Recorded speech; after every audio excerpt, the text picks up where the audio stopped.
राम राम दोस्तों, ये है कहानी का पार्ट 4।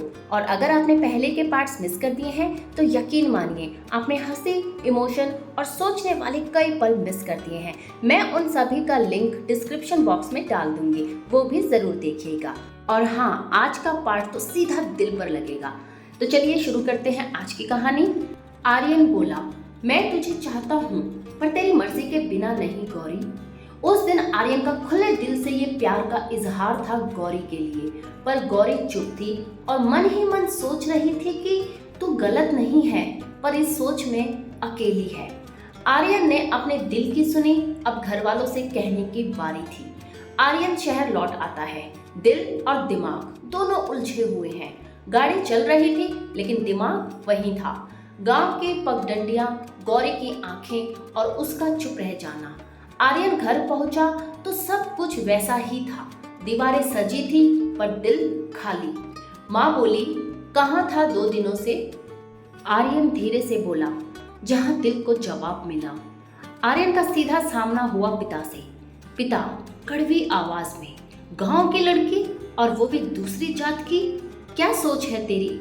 आर्यन साहस से बोला, पढ़ाया आपने पर सोचना मैंने सीखा, और मैंने सोचा कि वो लड़की इंसानियत में मुझसे बेहतर है।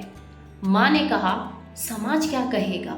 आर्यन तेज स्वर में, समाज रोटी नहीं देता माँ, जो साथ दे वही घर बसाता है।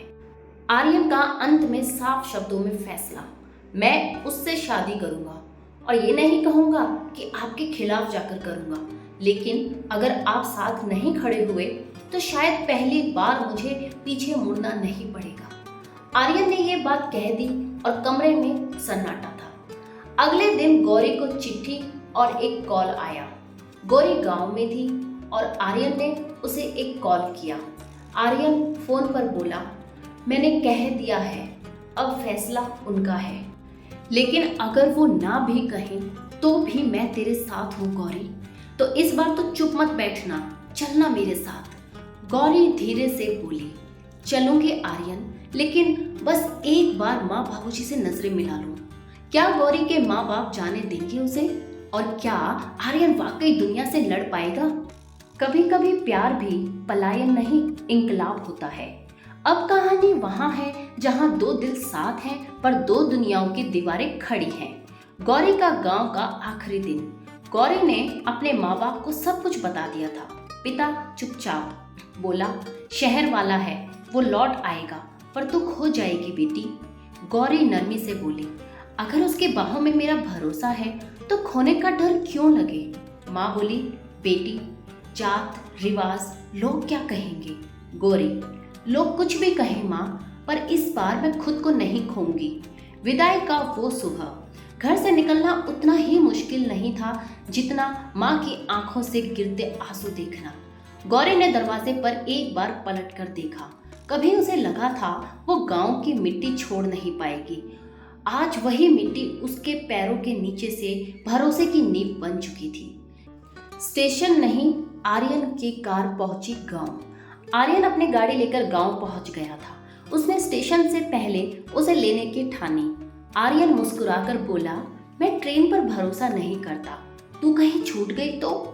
गौरी आंखों में नमी लेकर बोली, अब छूटने का सवाल ही नहीं, अब तो ये साथ ही मेरी मंजिल है। शहर की तरफ गाड़ी बढ़ी, लेकिन मन में सवाल अब भी है। गाड़ी आगे बढ़ रही थी और गौरी खिड़की से बाहर देख रही थी और मन ही मन में सिर्फ एक बात थी कि कहानी तो शुरू हो गई है, पर क्या दुनिया इसके पहले पन्ने को ही फाड़ देगी? क्या शहर में गौरी को अपनाया जाएगा, जहां से असली जंग शुरू होती है? गौरी की नई जिंदगी एक अजनबी शहर में, अजनबी चेहरों के बीच, पर दिल में आर्यन का हाथ थामे। तू साथ है तो डर किस बात का आर्यन?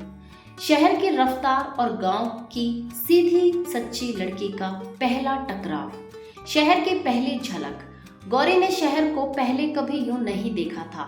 लंबी लंबी इमारतें, शोर, ट्रैफिक, हर कोई भाग रहा था, जैसे कुछ खो गया हो। गौरी धीरे से बोली, यहाँ लोग मुस्कुराते नहीं क्या? आर्यन हंसते हुए बोला, यहाँ लोग वक्त से मिलते हैं, जज्बात से नहीं। लेकिन मैं तुझसे दिल से मिलना चाहता हूँ। फ्लैट में पहली बार कदम। आर्यन का घर सुंदर था, सब कुछ परफेक्ट, पर गौरी को वहाँ घर जैसी बात नहीं लगी। गौरी ने कहा, इतनी चुप्पी, क्या ये घर है या म्यूजियम? आर्यन ने हाथ पकड़कर कहा, अब यहाँ हर चीज बोलेगी जब तू इसमें अपनी आवाज को खोल देगी। मोहल्ले की पहली नजर। दूसरे दिन गौरी ने खुद से खाना बनाया, हल्की सी साड़ी पहने, बाल बांधे, सिंदूर लगाकर। खिड़की से बाहर देखा, कुछ औरतें देख रही थी।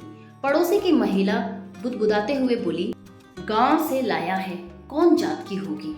गौरी ने सुना, चुप रही, पर चेहरे पर हल्की मुस्कान थी, जैसे खुद से कह रही हो, पहली बार किसी ने मुझे सवालों से नहीं, आंखों से परखा। आर्यन की माँ का कॉल आया। शाम को फोन बजा, आर्यन की माँ का था। माँ सख्त लहजे में बोली, तू जानता है हमने क्या खोया है इस रिश्ते के लिए?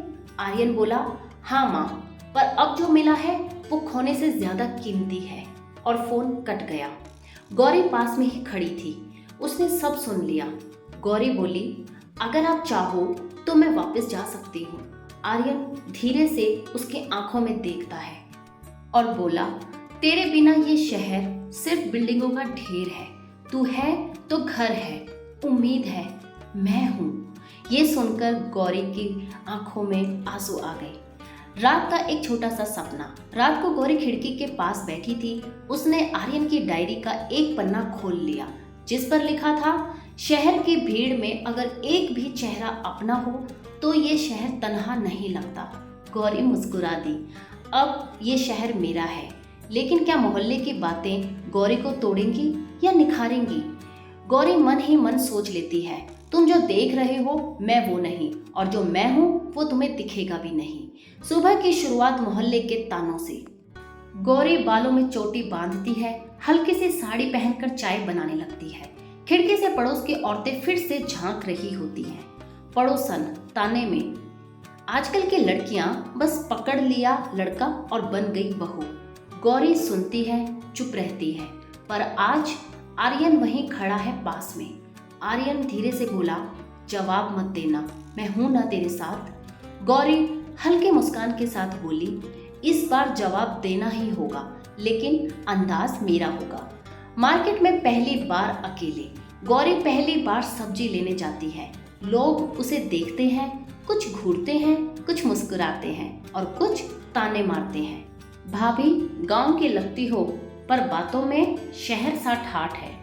गौरी मुस्कुराकर, शहर के लोग सीखें, गांव की लड़कियां सिर्फ मिट्टी नहीं, इज्जत की भी फसल होती हैं। शाम को मोहल्ले की औरतें घर पर आती हैं। गौरी आरती कर रही होती है, तभी 3 औरतें आती हैं बहाने से। पड़ोसन बोली, बहू क्या सच में दूसरी जात की हो और इतना सब छोड़कर कैसे चली आई? गौरी धीरे से बोली, लेकिन मजबूती से। जात वही पूछता है जिसे प्यार की ऊंचाई समझ नहीं आती, और जहां अपनापन मिले वहां छोड़ने की जरूरत नहीं पड़ती, वहां दिल खुद खींच लाता है। दूसरी महिला बोली, और घर वाले, माँ बाप, उनका क्या?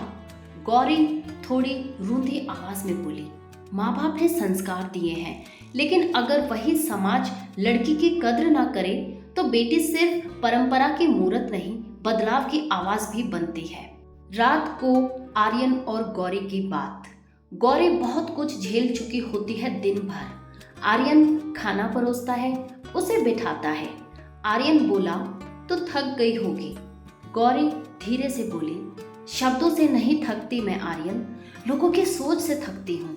आर्यन ने उसका हाथ पकड़कर बोला, तू लड़ मत, तू बस जिंदा रह अपने सच में, मैं बाकी दुनिया से लड़ लूंगा। गौरी उसकी आंखों में देखती है और पहली बार खुद को हल्का महसूस करती है। मुझे लड़ना नहीं है आर्यन, मुझे सिर्फ दिखाना है कि एक गांव की लड़की किसी शहर की बेटी से कम नहीं। क्या शहर में गौरी को अपनाया जाएगा और आर्यन का परिवार अब क्या मोड़ लाएगा? नेक्स्ट पार्ट भाग 5 कल आएगा। जरूर देखिएगा, क्योंकि मेरी कहानी का एहसास आपके बिना अधूरा है। पूरी कहानी देखने के लिए धन्यवाद। कहानी पसंद आती है तो प्लीज़ चैनल को सब्सक्राइब कीजिएगा, लाइक शेयर कमेंट कीजिएगा और साथ ही बेल आइकन को भी ज़रूर दबाएं ताकि आपसे कोई एहसास छूट ना पाए। आपका प्यार और सपोर्ट ही मेरी सबसे बड़ी ताकत है, जिससे मुझे और भी कहानियाँ लिखने का मोटिवेशन मिलता है। मैं हूँ आपकी अपनी कहानीकार रूहानी रिश्ते से। हर एहसास, हर कहानी, हर रिश्ते में आपके साथ। तब तक अपना ख्याल रखिए, स्वस्थ रहिए, मस्त रहिए, मुस्कुराते रहिए। धन्यवाद। Bye bye.